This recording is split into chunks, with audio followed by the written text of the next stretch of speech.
All right, from Alhambra Valley Bowl here for the title match of today's JBT event. All divisions at once. Actually, all three divisions at once. We'll explain that in a second. Right now, that was Tiana Tillman-Smith having a fantastic season. Continuing it by bowling in the title match here. Going against her friend, Brianna Asphalt.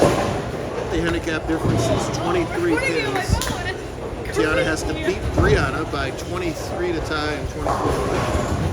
On the left, Brandon Arthur looking for the 19th title of his JBT career, the active leader in that category. Going against the polar opposite there, Jasmine Beck looking for her very first career title.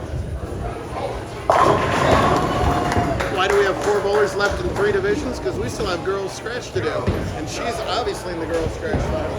And she's in the girls scratch final. So Tiana's scratch score will count against Jasmine's scratch score for girls scratch, while they each compete for their respective main division titles.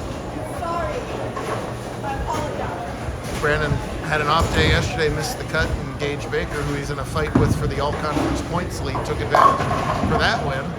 Today, Gage bowled well, but bowed out in match play. Now Brandon can kind of take advantage, as those two might go back and forth the whole rest of the year for all-conference bowler of the year honors. Brianna had an eye game of 279 scratch today. Helped vaulted through the March Madness match play bracket. 22 bowlers made the handicap cut. That makes it a very hard bracket to get all the way through. Jasmine, the top seed in scratch, plus 222 for her 5 games today. Much higher scoring than yesterday. Just going right up the track, basically, and flushing 10 back right there. Top 4 counts fair for Brianna, but she's able to cover it. Bree's got at least 1 title that I can remember, because I know she won at Winnetka the day before anyway. Tiana making all kinds of top 4s in the main handicap, a whole bunch of girls scratch titles as well. Yes, we're talking about you.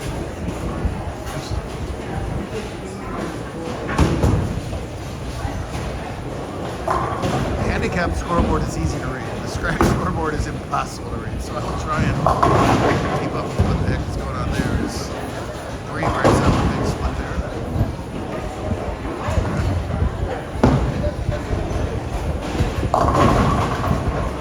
About 4 or 5 years ago, there were virtually 0 two-handed girls. That rapidly changed as the game continues to evolve. Now Brianna just one of many. And it's really, it's more, the two-hander game is more about timing than it is just raw power. If it was about raw power, the little, the Harvey Howes of the world wouldn't be any good. But if your timing is immaculate, the two-hander game still works. As you throw and add power, you end up throwing the ball like Rother over there, where you have 1,000,000 miles an hour and 1,000,000 revs, which is what makes his strike ball just devastating when it's in the pocket. Contrast that with Tiana and Jasmine, both very classic games, and look how well they both hit that foul line. I'm jealous of that defense. My knee doesn't bend that well in any scenario, let alone on a bowling lane. And that's great, because that gets her down to the foul line, gets her great leverage. Been on fire in the bracket, just shot 257 to eliminate Chasanu. Who? Chasanu. Well, Jasmine got by J.C. Correa. Brianna beat top seed Charlie Katz, who was right behind me and still is, had an excellent day. While Brianna, Tiana, boy, that's hard to keep track of, got by Jonathan Brennan. John missed a spare in the 10th, which is why we see Miss Tillman and not him in the title match. Brandon's got open spare double here, shooting in the 5th frame. A lot of bowlers were having trouble with the oil getting all the way down to the pin deck. We bowled on a pretty long and heavy oil pattern today, where they were leaving a lot of pocket splits, or 5 pins, or 5 7s, 7 9s, that sort of thing. Brandon's ball is so powerful that hasn't happened as much to him. He's got to prevent it from facing up too early. Meanwhile, a surprising miss from Tiana. She misses that single pin. Opportunity for Asphalt to catch up a little bit here. She gets it wide, and it goes all the way back. And will it get the roller? No, it won't. Giant, humongous thanks to Andre Eubanks Lynn and the whole team here for having us. The newly reopened AV Bowl. The former Golden Mile, the former AV Bowl, back when it opened for the first time. We are so thrilled to be adding a bowling center rather than subtracting a bowling center. They've done a great job just getting it open. They got a lot more good things to come. Thanks also to Matt and Kyle, JBT grads, who now have a Virtue Franchise Pro Shop here too, so make sure to check them out as well. They sponsor all kinds of things, did a raffle. See how badly that ball deflected? That's what I'm talking about with that lower rev rate. They got a high and high flush is going to be a little bit better than light in most cases. Wow. Brianna really yanked on that one, but she got the fortunate carry. Everybody, she says, I don't know. They all fell down. That's all she cares about. In the end, that's all that really matters. They all fell down. It's a strike on the screen. Nobody knows why. And she will just take it. Oh, hang on. Oh, and Jasmine, an excellent spare shooter, lets that one get away from her, and you don't want to hand Rother any double opportunities there. Open right back. Should just about even up that match. I'll double check once I can see the screens. Pretty ball from Toma. Strikes on either end of that tonight. We're in like game 50, so they're using like their reserve color schemes there. That's why I'm having trouble reading that. I like the Tampa Bay theme, but aside of that, I don't know. See that flush in? Been caring for her all day long. So she's got 90. Whoop, there it went.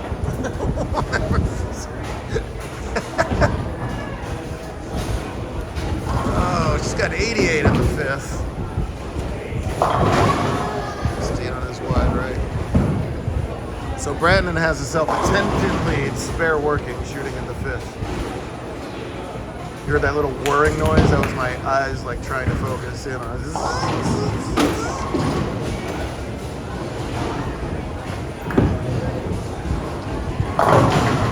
Yep.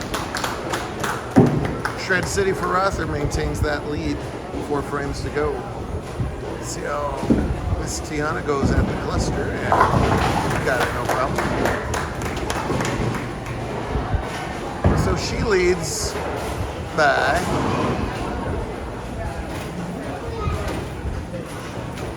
43 on the scoreboard, and she's got a win by 23. So she's almost doubled the handicap she's going to make up. So this is getting near must strike time for Brianna. She's got a strike working.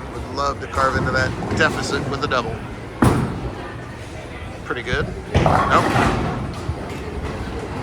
It's got a lot of side roll on that ball. It's going to force a very quick change of direction down lane. Contrast that with Brandon, whose hand is almost directly up the back of the ball. He doesn't want any side roll because he's going to get plenty of change in direction just with the rev rate itself. Tough split. No, and hooks by it. Well, she would have loved the double. She really didn't need the open.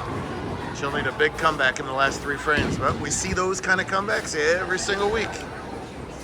We'll see some next week up in Washington State. Wow. We talk about how the high hits have been working better. Her body language tells the story. That's a hit she's been doing just fine with all day, and a 4-9 decides to come out of nowhere for her. Makeable split.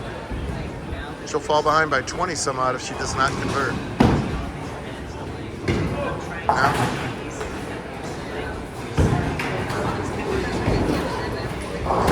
Not to be, so catastrophic 7th frames for Bree and Jasmine.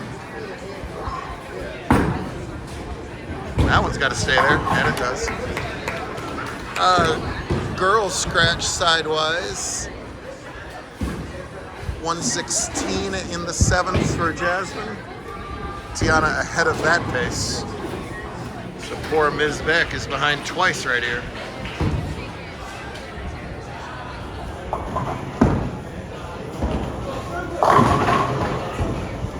That was a frustration shot. She and Brandon are both high maintenance emotional bowlers. They will wear it on their sleeves, but they both got to be wary of letting the next shot after a bad break get away from them. To do that, you compound the error, and then you've got 2 bad shots and make it 3 bad shots in a row. So there's no excuse for missing that 6-pin again, and that's just a mental error right there. Meanwhile, not a mental error, just a miss. She's desperately trying to get advice as to how to make the 4, 6, 7, 9. There's the brain trust over there trying to figure out how exactly she's going to convert this. Say 6, 7. I would think you get the 2 pins here and just hope for a miracle. Well, don't do that. I don't know what advice you got over there. She's all looking back at them, and they go, well, why don't you miss all of them? She goes, okay. Silly lady. Now let's see how that, if and how that changes it. It's got 149 through 8. Potential 110 for 3, so that's 39 pins. Bree gets 23 more back. And all of a sudden, only a 16-pin game here with 2 frames to go. I don't want it, you take it. Oh no, you're my friend, I don't want it, you take it. Oh no, you're my buddy, I don't want it, you take it. And that's gonna go wide right. Oh, a choppy couple frames here all over the place. The only one sailing through is Brandon right now. Even lane 25 is given up. Lane 25 is so mad at Jasmine for missing that spare. It's just like, I'm out of here. I have had it. I love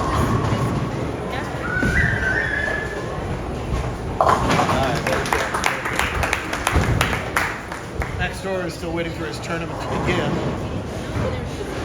Keeps coming out of the gate 110, 110, 110, 270. He's back to sleep again, or he's on the phone. Oh, he's on the phone. I see. There it is.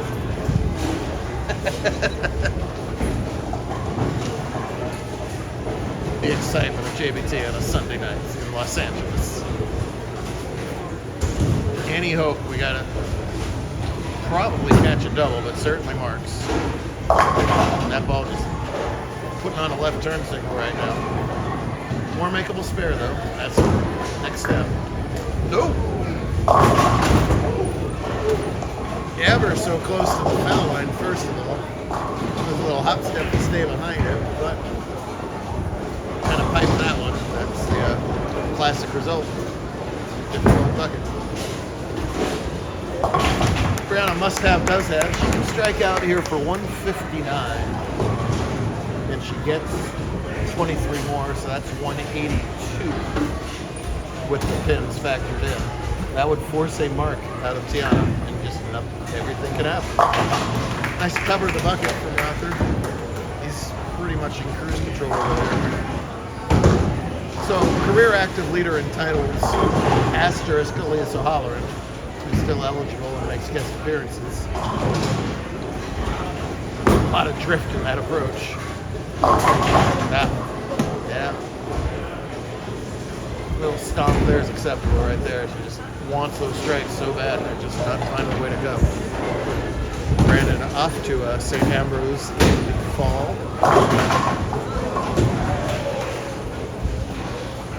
Afford to get away with that, especially because they made the bucket last time. So that gives you the wiggle room when you get a 4 bad breaks down. 146 plus 23, so the new max is 169. Tiana's got 159 with the double gutter, so barring disaster, we're all good. Jasmine can get 185 at the most, which is not going to be enough to win a scratch, but could be enough to win girls. Well, change to a much weaker. Thank you, Brianna.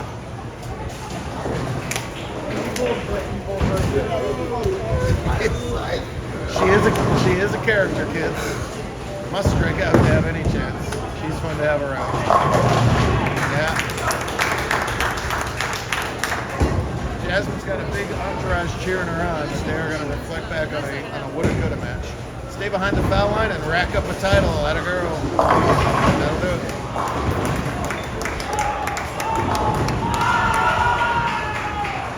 Clapping building. Even the open plays are clapping a lot. We're clapping a lot. They're clapping a lot. It's like an echo chamber in here too. So now she's got the handicap locked up. So let's look at girl stretch. Beck's still maxing for 185. Tiana would spare strike for 187. So this is a big shot for girls. It's a weird spot for Jasmine. You're irritated that you just lost the main division. Got to try and refocus to win the ladies.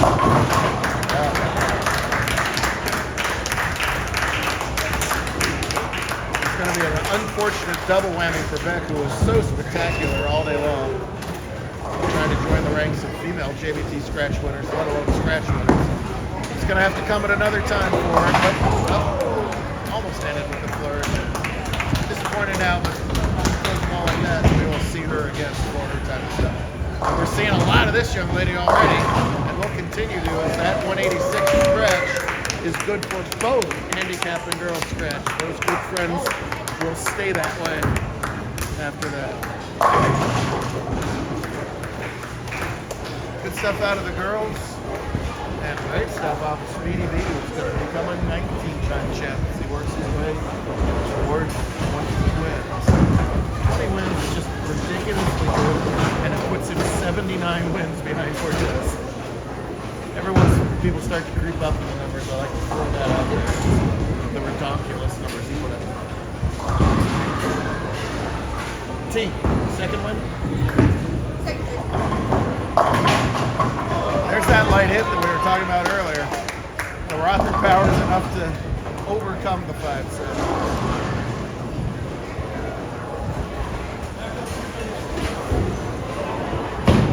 Neat stuff. Check out AVB if you're in the is this LA County? I think the east end of LA County. Right off the 10. Wait, let me take my shoe. You can stick around for another 60 years or so. Oh! One last Brandon Messenger. Doesn't quite get there. It's a 199, but it's enough for the win. Great stuff all weekend here at AVB. We'll do it again down the road. Or we'll get on the I-5 and go to the landslide.